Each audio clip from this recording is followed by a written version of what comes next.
Hi guys! Magandang gabi! Welcome back po dito sa Gandara SRA channel for Showbiz Update.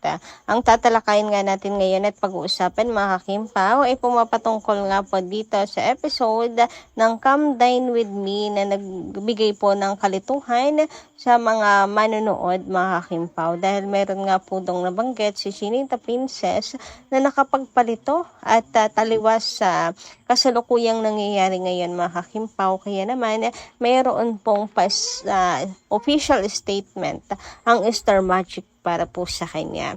Pero bago po tayo magsimula, sa mga hindi pa nakaka-subscribe sa ating channel, pakiclick lang po tayo natin subscribe button at notification bell na nariyan sa baba para mag-updated po kayo at ma-notify tuwing may bago tayong chika at balita hinggil sa Kimpaw. Maraming salamat!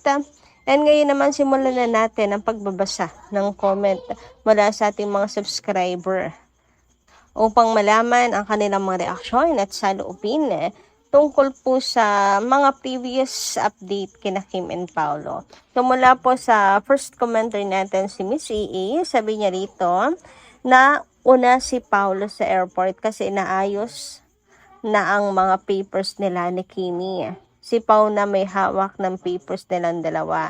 At totoo kasi maraming gamit at may kasama si Kimi, sina Ate Heidi at iba pa nag-aayos kay Kim at papasok pa sa showtime. Pero si Pao ay naghintay sa airport.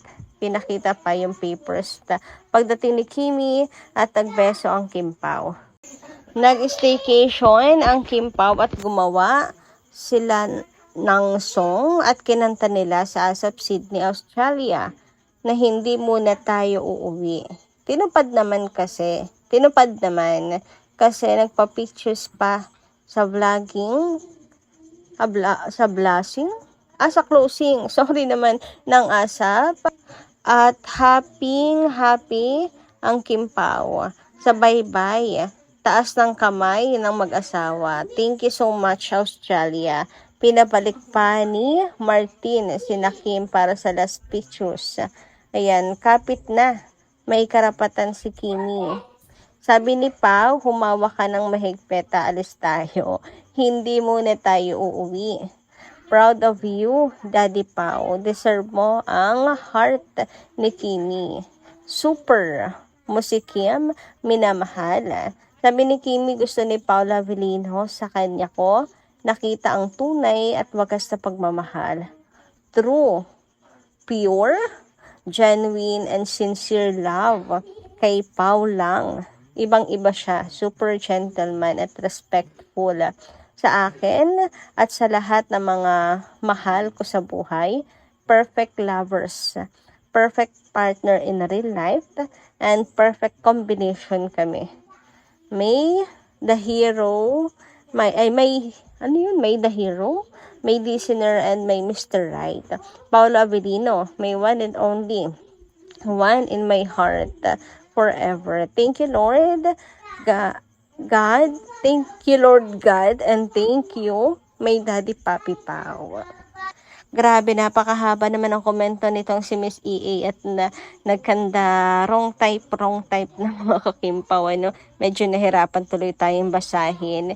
Pero ganun pa man, nagets po natin kung anong ibig po niyan sabihin dito sa kanyang comment mga kakimpaw. Naalala ko na naman tuloy yung pagbabay nila Kim and Paolo. Grabe, nagmamadali talaga, no? Nangunguna-nguna na, tiniwan na ang kanilang mga kasamahan. May pagbabay na po sa lahat. Samantalang, ang mga kasamahan nila nandoon, syempre picture-picture pa. Pero ang Kim Pao, seems like wala nang pake, basta uwi na mga kakipi. Kaya tuwan-tuwa rin at tawang-tawa rin ang mga Kim Paulandia sa kanilang dalawa. Ay nako, sana nga hindi po muna sila umuwi mga kakimpaw, kagaya ng sa kanilang kanta na wag muna tayong umuwi. Pero wala, ganun talaga. Kung kailan ulit natin sila makikita, ang hindi po natin alam mga kakimpaw. Abang na lang po ulit tayo ng next schedule kasi yung taping naman nila sa kanilang movie, mukhang secret po muna yun mga kakimpaw. Yung lumabas nga na picture, pinapadelete. So, kailan ulit natin makikita ang Kim Pao? sana may mga events, piestahan, nakunin po sina Kim and Paolo para masaya ang Kim Paulanjas, no? Anyway, dumako naman po tayo ngayon dito sa pictures ng Kim Pao, kuha po sa kanilang 4 projects na nagawa. Ayan. Una nga pisalin lang, What's Wrong with Secretary Kim, My Love Will Make You Disappear, and The Alibi. So, itong 4 projects together nila ng Kim Pao ay super successful, no? And sabi nga dito, 4 unforgettable Kim Pao projects that captured the hearts of many. 4 unforgettable projects, different stories, different characters, different worlds, and yet somehow we are still craving for more. From Linlang to What's Wrong with Secretary Kim, My Love Will Make You Disappear, and The Alibi, ang buong katotohanan.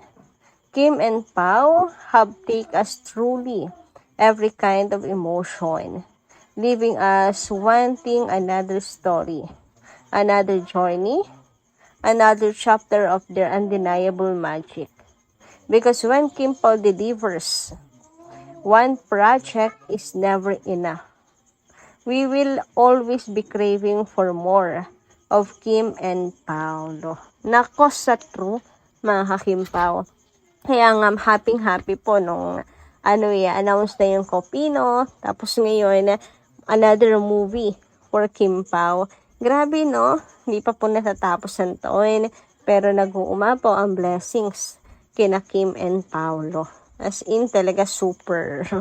Kaya naman, thank you Lord din. Dahil hindi niya pinapabayaan ng Kim Pao. Yan, daming mga blessings na dumadating sa kanila. Ngayon naman, dumako po tayo dito sa episode ng HBO Max, mga ka-Kim Pao. So today nga po ang episode ni Kimi na inabangan po ng Kim Paulanjas. Sino dito ang mga hindi pa nakakapanood, mga ka-Kim Pao? Naku, wag niyo na pong palagpasin yan dahil matutuwa kayo dito, mga ka-Kim Pao. Yun nga lang nagkaroon po ng konting problema, mga kakipi. Dahil ang HBO Max, yung tawag dito, editor nila ng episode na to, ay mayroon pong nakalimutan na i-edit out. Meron po sila nakalimutang tanggalin na outdated details, outdated na sinabi ni Chinita Princess or Kim Chu. Kasi dito po, mga ka-Kim Pao, nabanggit po ni Kim sa Atilakam. Dinagulo po, kandagulo na ngayon sa social media at nagtatanong, inurong na ba ni Kim ang kanyang kaso kay Lakam? Okay na ba sila ngayon ni Lakam? Bakit niya nabanggit yung kay Atilakam? Okay na ba sila? Nasa poder na ba niya ulit?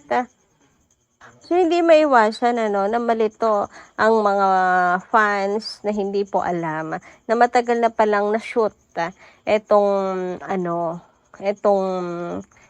Come Dine With Me ni Chinita Princess sa HBO Max. Ngayon ko nga lang din po nalaman na 2023 pa pala to sinut, mga ka-Kim Pao.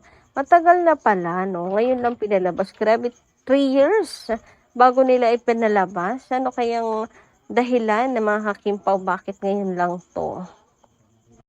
Sabi nga po dito ng mga netizens, I guess matagal na, like 2023 pa sinut ang episode ni Kim sa Come Dine With Me before ABS-CBN Ball. Based rin dun sa scheduled na gown ni Sir F for Kim na parang beads lang daw covering sa may private parts ng body ni Kim. And nung part na kinamusta ni Khaled Karen kay Kim sa Atilakam, ako lang naman to. Eto pa guys, sabi pa dito, matagal nang na-shoot ang Come Dine With Me noong 2023 pa. Nabanggit dyan atin niya. That time okay pa sila. Sana man lang sinipag sa HBO na i-edit out. Heist. Siguro hindi ko nga alam kung bakit to sinama pa eh. Hindi lang sila aware. Hindi ba sila aware sa kay Ate Lakam and Kim issue? Or wala lang talaga sa isip nila? Or nakalimutan mga kakimpaw? And para nga po sa kasagutan ng lahat mga kakimpaw, ito na po ang post ni Chinita Princess. May bago po siyang post ngayon sa kanya pong ex account mga kakimpaw regarding this issue. So sabi niya rito, this is regarding the HBO Come Dine With Me series that is streaming now. Ayan, shinare po niya ang post ng Star Magic na official statement nila for Chinita Princess. So ayon dito sa kanilang official statement, Star Magic on behalf of Miss Kim Chu wishes to issue the following statement for the guidelines of the public. In 2023, tama nga mga kakimpaw, year 2023 pa pala yun.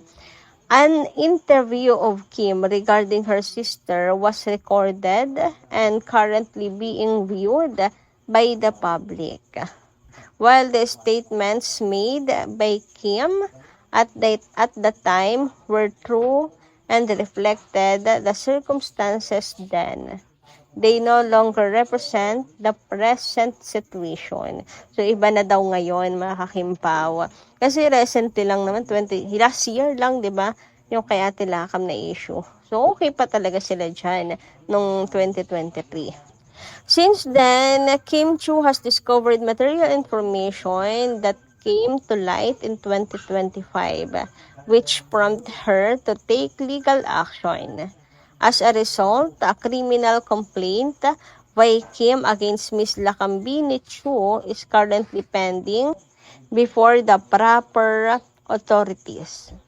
Kim remains firm in her decision to pursue the case through the paper legal process in order to establish the truth, hold the responsible parties accountable, and seek justice. This statement is issued solely to clarify the timeline of events and to void any misunderstanding arising from previously recorded statements, as the matter is now that the subject of ongoing legal proceedings, we respectfully ask for the public's understanding and for Kim's privacy to be respected while the case takes its proper course.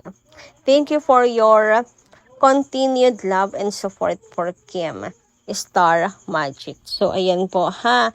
Napakalinaw naman mga kakimpaw.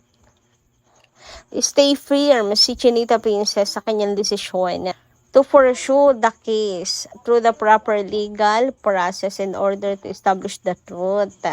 Ayan po.